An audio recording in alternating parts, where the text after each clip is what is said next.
Growing up, there were a handful of shows that felt like they were everywhere.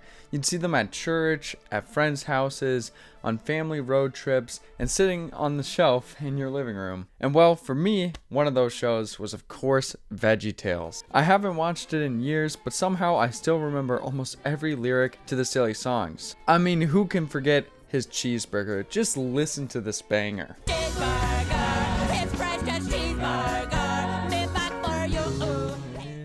For you.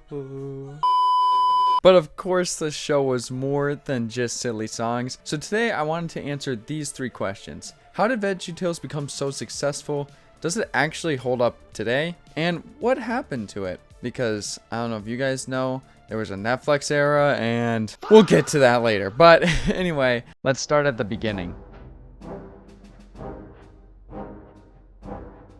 So it's the early 90s, and a guy by the name of Phil Vischer wanted to make a Christian animation company. So he started up Big Idea Studios. Obviously around this time we had early CGI because it was the 90s. I mean, if you guys know Star Wars, you know how the CGI was, but obviously this was a much smaller company, so animation wasn't as good. VeggieTales were chosen because, well, animation arms and legs and mouths are much easier than animating realistic humans with the technology available at the time. The first episode, Where's God When I'm Scared, released in 1993 and proved there was a real audience for faith-based children's animation. In the 90s was really when VeggieTales started to kick off.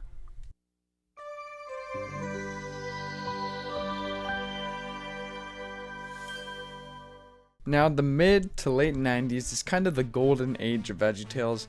It's when their big name movies started to really come out, like Are You My Neighbor, Rack Shack and Benny, one of my personal favorites actually, Dave and the Giant Pickle, Josh and the Big Whale. These all came out about in the 90s when they were really in their golden era run. These worked not because they were Christian, quote unquote, but because they were actually funny. Kids enjoyed them, the writing was clever, the songs were genuinely catchy like I just showed earlier, and even today people still quote the Cheeseburger song, for example, and other classics that came out around this time. Now as stuff started to ramp up, and in the early 2000s they started to actually have theatrical releases, this is probably when VeggieTales was at its peak. The merchandise was crazy at the time. I remember on the back of DVDs, or even I think in the special features, you could see all the awesome merchandise you could get. I mean, who wouldn't want a plush Larry the Cucumber stuffed animal? Yeah, I don't know. They were throwing everything at the wall. Merchandise, toys, books. They had it all at the time. Not to mention even video games. And the GOAT himself, Larry Boy. How could we go a whole video about VeggieTales without mentioning the legend Larry Boy? If you guys don't know Larry Boy, I mean, you don't have ball knowledge, but search him up afterwards. Probably one of the greatest superheroes to ever exist. Now, anyway, because of all the merchandise pushing out in all the movies, this gave VeggieTales popularity across the entire nation. Then, in 2002, Jonah, a VeggieTales movie, came out.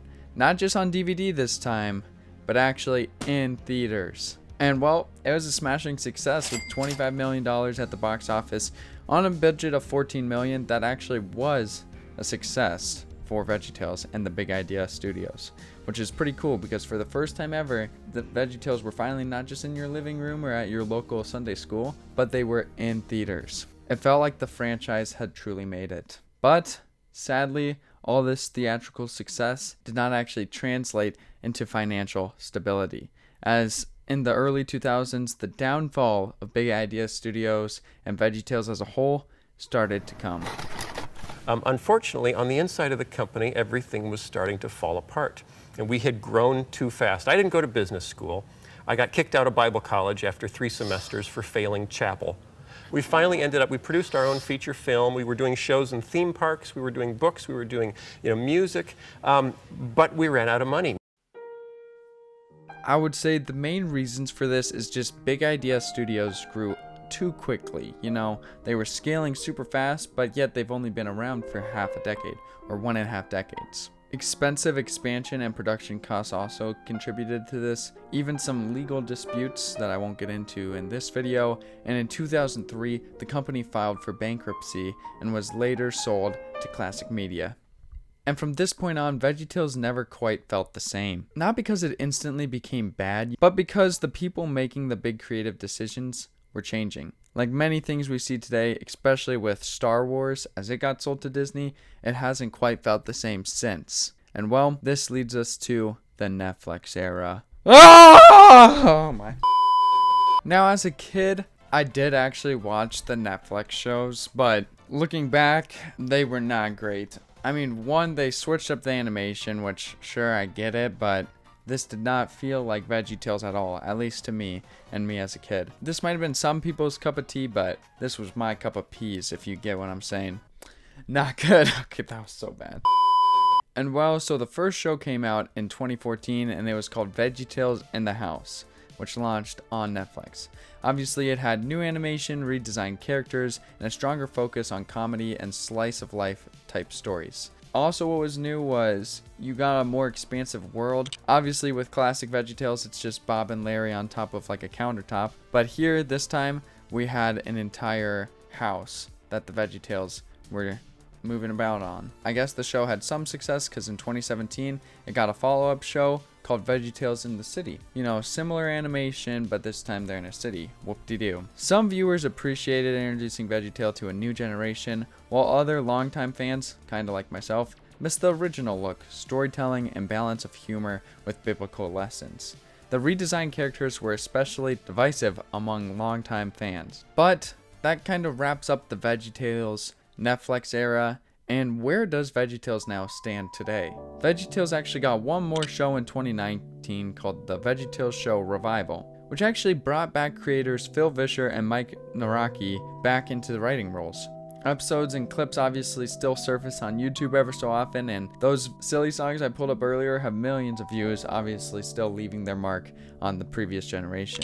DVDs are still on shelves at some thrift stores, and parents continue to introduce the original stories and series to their kids today. So, looking back and seeing the whole history now, maybe VeggieTales isn't the cultural giant it once was, maybe it never will be again, but after revisiting it all these years later, I don't think its legacy was just about the animation or the VeggieTales or even the songs. It was about proving that stories rooted in faith could also be genuinely funny, creative, and memorable. And they definitely laid the foundation for creative Christian media today. That's why, decades later, so many of us can still sing the silly songs from memory, and honestly, that's a pretty incredible legacy.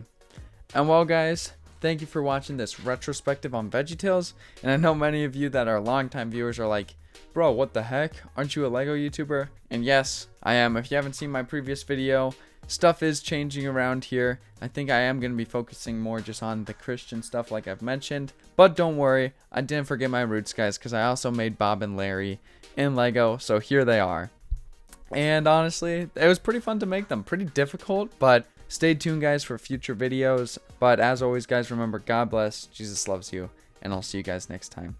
Peace out. Bye. Which actually brought creators Phil Vischer and Mike Naraki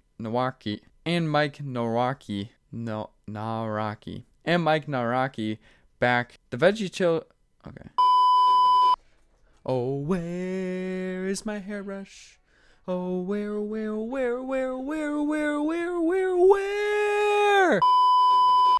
Pizza Angel, he's come to me. With sauce and cheese so gooey.